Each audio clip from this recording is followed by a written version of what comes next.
In this video, we will learn about Hobbes' theory of human nature.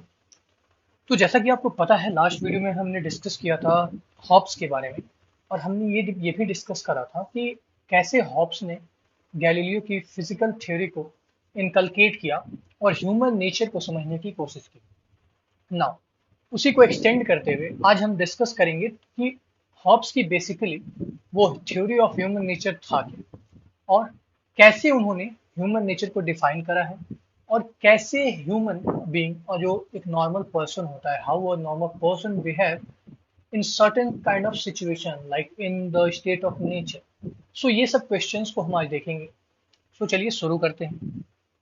So basically human nature means what? So human nature means एक आम आदमी जैसा behave करता है अलग अलग सर्कमस्टांसेस पे अलग अलग बिहेवियर जो वो प्रोड्यूस करता है। कोई एक व्यक्ति होता है उसके सामने तो उसके जो वो बात बोलता है उसके रिएक्शन में जो बात बोलता है तो these kind of nature these kind of behaviours perform by a human is known as human nature. Now so there must be some kind of specificity in the description of human nature by Hobbes because जो उस time का जो time period था England का वो that was quite chaotic। उस time पे वहाँ पे प्यूरिटन रिवॉल्यूशन हुआ था, सिविल वॉर्स हो रहे थे, लोग एक दूसरे की हत्याएं कर रहे थे। But over the time Puritan revolution got ended in 1688 और एक proper democratic parliamentary system establish हुई इंग्लैंड में। नाउ सो हॉब्स ने वो कैवोटिक टाइम पीरियड देखा था तो ऑब्वियसली अगर वो ह्यूमन नेचर के बारे में डिस्कस करेंगे then he'll have some impact of that particular circumstance, that particular chaotic situation। और वो जो डिफाइन करेंगे ह्यूमन नेचर के बारे में वो वो may be quite pessimistic. That means वो नेगेटिव साइड को ज्यादा हाईलाइट करे ह्यूमन नेचर के। तो एग्जैक्टली वैसा ही होता भी है। तो बेसिकली जैसे कि गैलीलियो से वो इन्फ्लुएंस थे तो गैलीलियो ने कहा था कि इस दुनिया में जितने भी मैटर हैं वो दो चीजों से मिलकर बने हुए हैं, एक पार्टिकल्स और वो पार्टिकल्स इन मोशन।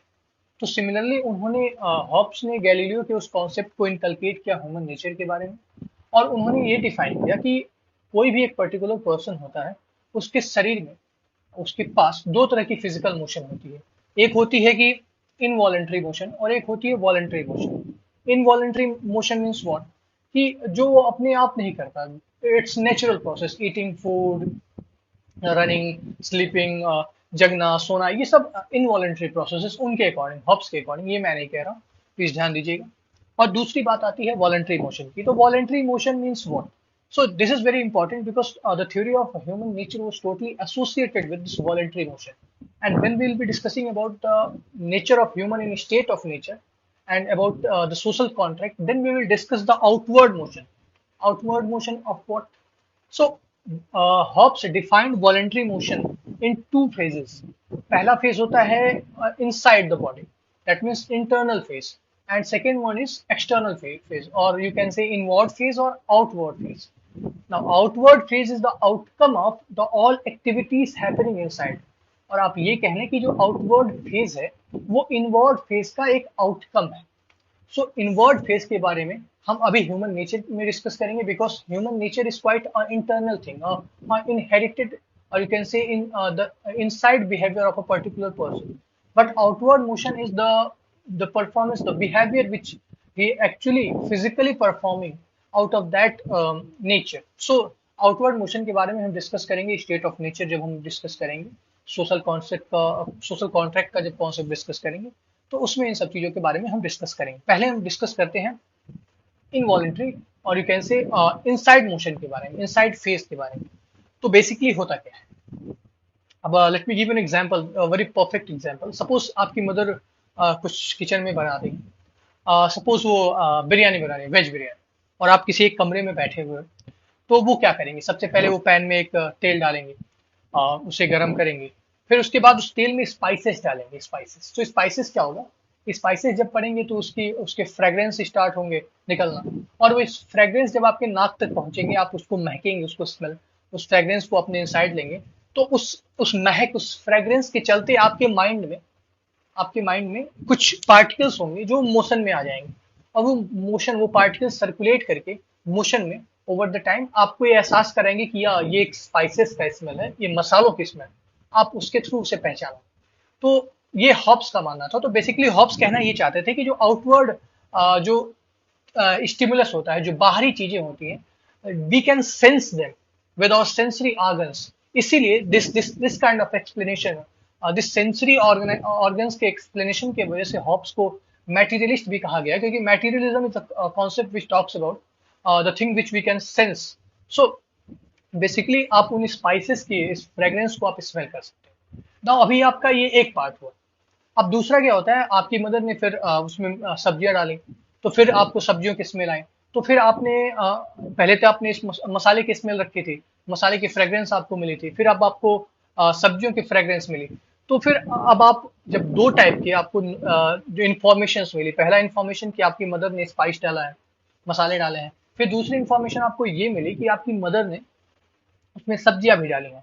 तो आप इन दो इंफॉर्मेशन को कनेक्ट करके अपने माइंड में जो पार्टिकल्स मोशन कर रहे हैं उनको कनेक्ट करके ये इन्फर करने की कोशिश करोगे कि आपकी मदर बनाना क्या चाहती है, बेसिकली बनाना क्या चाहती है। फिर आपकी मदर ने उसमें चावल डाला, सीटी लगनी शुरू हुई, अगर कुकर में बना रही है या फिर पैन में बना रही है, दम दम बिरयानी बना रही है तो कोई और प्रोसेस होगा। तो फिर जब आपको चावल की महक आने लगेंगी, आपके फिर चावल की फ्रेग्रेंस आपकी नाकों तक पहुंचेगी, नाक से आप आपके पार्टिकल्स मोशन में जाएंगे, फिर आपको फ्रेग्रेंस के बारे में पता चलेगा कि अच्छा इस तरह से। तो ये सीरीज ऑफ इंफॉर्मेशन है, पहले स्पाइसेस मसाले, फिर सब्जियां, फिर आपकी चावल। तो इन सीरीज ऑफ इंफॉर्मेशन को आप मिलाओगे तो आपको रियल नॉलेज पता चलेगा कि रियल नॉलेज क्या है, कि आपकी मदर बिरयानी बना रही। So this is the explanation of Hobbes. So Hobbes basically ये कहना चाहते थे कि हमारा जो माइंड होता है, हमारा जो माइंड है या फिर हम जो है, हमारे इनसाइड में जो हमारी थॉट प्रोसेस होती है, बेसिकली उन्होंने उसको विल का नाम दिया है। Will and knowing, will and knowing. तो बेसिकली उन्होंने नोइंग का नाम दिया इसे, कि आपके मन में अगर थॉट प्रोसेस आपके अंदर चलती है, वो थॉट प्रोसेस आती कहाँ से है, तो बाहरी चीजों को जो आप देखते हो, उसे सेंस करते हो, तो उसके थ्रू आपके बॉडी में जो पार्टिकल्स होते हैं वो मोशन में आ जाते हैं, और उन मोशन के थ्रू आप आगे जाके और इंफॉर्मेशन गैदर करने की कोशिश करते हो, और at the end of the day आपको एक पूरी इंफॉर्मेशन मिलती है कि अच्छा ये चीज, ये this this is the thing, और this considered as knowledge by Hobbes. Hobbes इसे नॉलेज मानते हैं।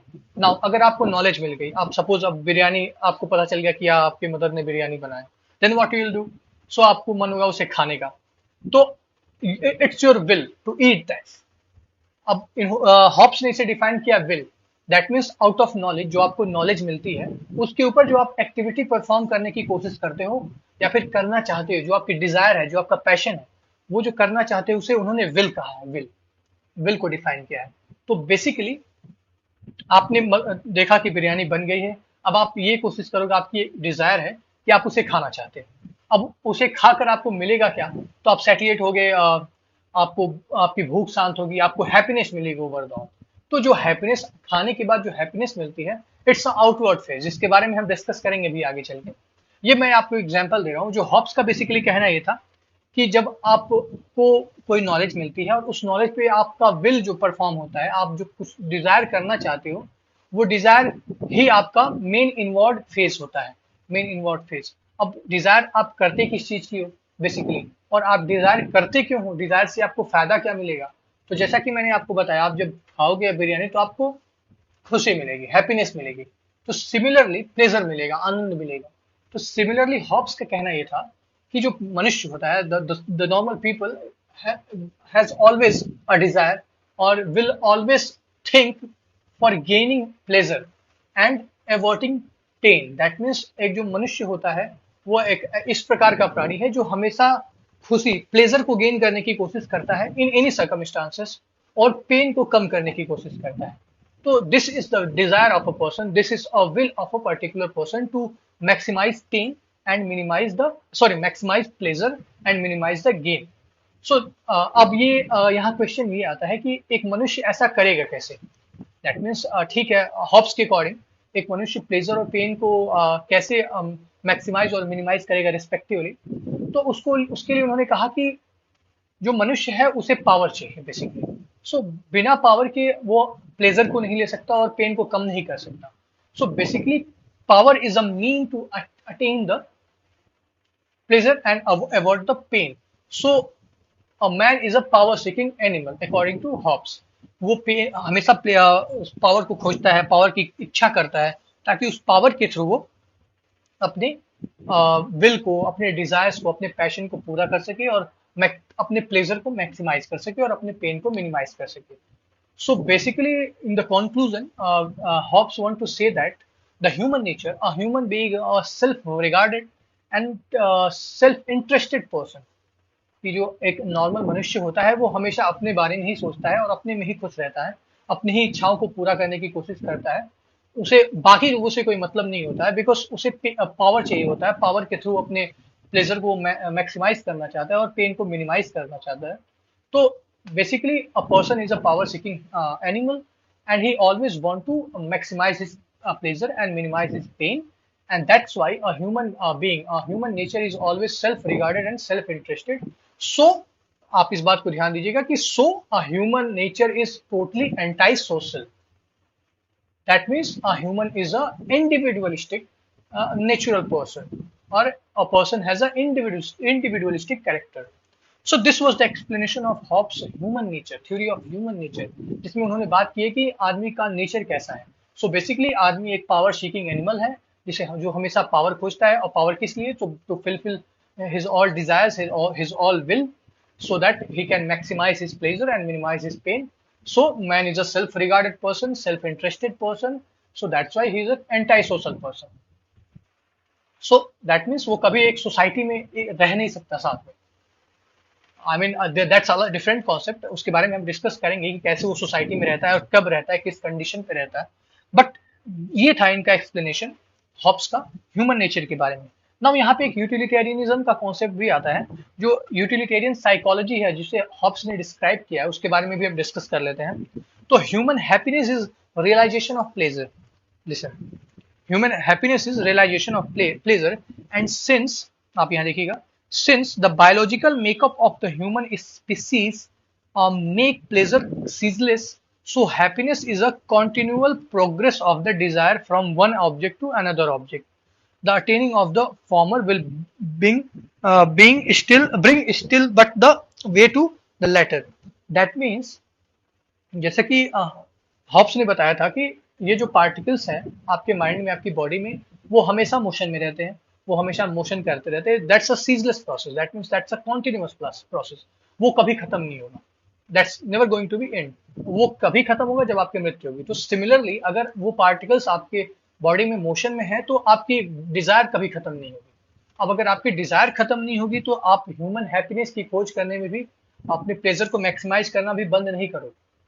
अगर आपकी एक इच्छा पूरी होती है, आपका एक डिजायर कंप्लीट होता है, तो then you will always try to maximise it and try to convert it for something else. आप किसी दूसरे चीज की ओर ओरिएंट कर दोगे उसे, और किसी और चीज की इच्छा करोगे, कोई और डिजायर लोगे, उससे आप प्लेजर खोजने की कोशिश करोगे. So that's why a human being is a pleasure seeking animal. A human being is a power seeking and pleasure seeking animal. So आपका जो ये सीजलेस कॉन्टिन्यूअस प्रोसेस है प्लेजर को खोजने का, is never going to be ended. ये आपकी मृत्यु के साथ ही एंड होगा. So this is the utilitarian psychology given by the Hobbes. So I hope you understood it very well about the human nature and the utilitarian psychology, utilitarian concept given by the Hobbes. That means the involuntary motion is a ceaseless process, though that's why the realization of happiness in the form of pleasure by a human being is also a ceaseless process, is a continuous process. It's never going to be ended. It will reorient it towards something else if one desire of yourself is going to complete it. So, and it will be ended only with your death. So this was the utilitarian concept given by the Hobbes and the concept of human nature, जैसा कि हमने discuss किया. तो I hope आपको ये समझ में आई होगी चीजें. ना आप यहाँ पे जब आप इसे पढ़ोगे तो आपको एक दो टर्म्स और भी पता चलेंगे, जैसे यहाँ पे knowing creates phantasm of sensation and thereby creates और थिंकिंग एंड कॉन्सेप्चुअल अंडरस्टैंडिंग. कि जैसे कि मैंने आपको बताया कि जब आपको स्पाइसेस, मसाले की महक आती है, तो उस महक का जो फिगर, उस महक का जो आपको सेंस आपके माइंड में मिलता है, उसे हॉब्स ने फैंटाज्म का नाम दिया. फैंटाज्म मींस बेसिकली इल्यूजन होता है. Illusion in a material sense आप कह सकते हो कि, या illusion by your senses, that's a reality. But वो जो इल्यूजन क्रिएट हो रहा है, महक, जो खुशबू क्रिएट हो रही है, खुशबू को आप डिफाइन नहीं कर सकते. It's abstract thing, it's a subjective thing. आपको किसी चीज की खुशबू अच्छी लगती है, बट किसी और को उस चीज की खुशबू अच्छी नहीं लगती है. कुछ लोग को इलायची की खुशबू काफी अच्छी लगती है, लौंग की खुशबू काफी अच्छी लगती है, लेकिन कुछ कुछ लोग ऐसे भी होते हैं जिन्हें लौंग और इलायची की खुशबू अच्छी नहीं लगती। तो जो खुशबू होता है, सिमिलरली ब्यूटी हो गया, गॉड हो गया, these are abstract concept, abstract thing, you can not figure them out, you can not, उन्हें आप एक रूप नहीं दे सकते, दे आर एब्स्ट्रैक्ट। सो उन्होंने यही कहा है कि जो आपको किसी एक सेंसेस के थ्रू आपके जो पार्टिकल्स मोशन में आते हैं माइंड में, वो फैंटाज्म क्रिएट करते हैं, और उस फैंटाज्म को जो मल्टीपल फैंटाज्म मिलके आपको एक नॉलेज और एक आपको कॉन्सेप्चुअल अंडरस्टैंडिंग देते हैं, और उस कॉन्सेप्चुअल अंडरस्टैंडिंग के बेसिस पे आप अपने विल को क्रिएट करते हो। जैसे कि एक मनुष्य को अगर सपोज करो उसे बहुत पावरफुल आदमी बनना है, तो बेसिकली पावरफुल आदमी क्यों बनना है? पैसे कमाने के लिए, या फिर अपने अपना हुकुम या हुकूमत भी इस्टेब्लिश करने के लिए। तो वो कौन कौन से तरीके से अपने माइंड माइंड में सोचता है कि अच्छा इनको मार देंगे, उनको मार देंगे, इतने लोग को परेशान करेंगे, इनको किडनैप करेंगे, इस टाइप का जो भी मेंटेलिटी वो अपने कॉन्सेप्ट बिल्ड करता है, उसके ऊपर वो अपना रिएक्शन देता है। तो उसे ही उन्होंने फैंटास्म कहा है, जो उन्हें जो आपके इल्यूजन आपके माइंड में बनता है, जो ब्यूटी का, जो फ्रेग्रेंस का, जो स्मेल का, जो happiness. So these are the phantasm given by Hobbes. Now जो हमने बात किया इनवर्ड फेज का, ये टोटल इनवर्ड फेज था, जो आपके माइंड में होता है, बेसिकली आपकी बॉडी में होता है, कि आप किसी चीज को सुनते हो, किसी चीज को समझते हो, किसी चीज की कॉन्सेप्चुअल अंडरस्टैंडिंग को गेन करते हो, देन आप डिजायर करते हो, यू विल करते हो कि you want to do that thing, और ultimately what was the purpose behind that doing is to gain pleasure and to minimize the pain. So this whole phenomena is given a name, a method name. The name of a method is composite method. This is the composite method, and in the concept when we'll discuss about the human nature in the state of nature and the theory of social contract, in that we will see the resolutive method given by Hobbes, and collectively these both methods has been considered as resolutive composite method. If you are writing a mains answer, अगर आप कोई mains में कोई answer लिख रहे हो इसके ऊपर, तो you have to mention this thing that Hobbes has inculcated the resolutive compositive method in explaining the theory of in explaining the human nature and the behavior, the human nature, the nature shown by a human in the state of nature, and why a human being want to get outside the state of nature and get into the and consenting on the social contract. So हम रिजोल्यूटिव method के बारे में भी discuss करेंगे अगली video में। So thank you so much.